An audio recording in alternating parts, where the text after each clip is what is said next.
Mr. President, Comrade Xi has arrived in Pyongyang for a most constructive family visit. Good. What does that mean exactly? Nobody quite knows, but that's precisely why it's stable.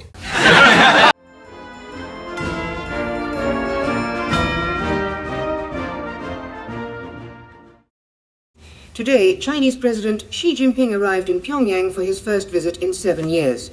Just one day before, Kim Jong-un's sister Kim Yo-jong declared North Korea's nuclear status non-negotiable.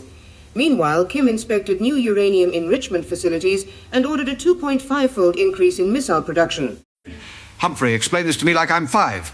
Xi goes to North Korea, and right before he arrives, they're waving their nukes in everyone's face, saying we will never give them up. What kind of family reunion is this? Mr. President, one must appreciate the delicate, indeed almost Sopranos-esque dynamics at play.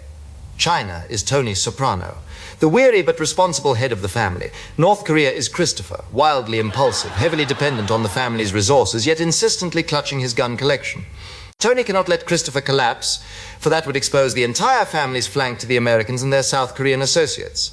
But Christopher, bless him, keeps creating unforeseen complications. Unforeseen complications? That's one way to describe it. Christopher is a junkie with a nuke habit who keeps robbing the neighborhood and then asking Tony for more money to stabilize things. Exactly. They're completely dependent on China for food and fuel, like 95% of their trade.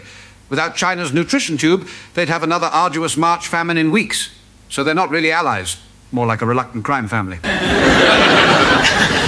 Or if you prefer a more chemically enhanced metaphor, Walter White and Jesse Pinkman. China provides the raw materials and protection, carefully calculating every move. North Korea is Jesse, brilliant in his own chaotic way, emotionally volatile, constantly yelling, yes, science, while cooking up more missiles and inevitably bringing the DEA, that is, the Americans, Japanese, and South Koreans, crashing down on the entire operation. And just like in Game of Thrones, China is the northern lord who needs this wild mountain tribe as a buffer against the southern threats. But the tribe is permanently drunk on ideology and nuclear firewater, raiding everyone and demanding more food shipments, or they'll burn the whole border down.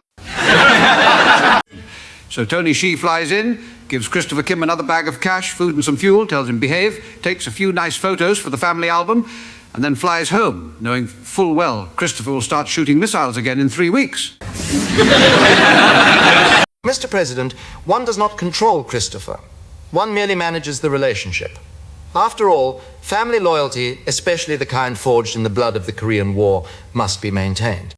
Even when the nephew is pointing a rocket at the neighbors while asking for pocket money. It's the world's most expensive, most dangerous, and most dysfunctional family therapy session. And the bill is paid by the Chinese taxpayer, and occasionally by the rest of us when the missiles start flying. God help us all if Christopher ever really goes off the rails.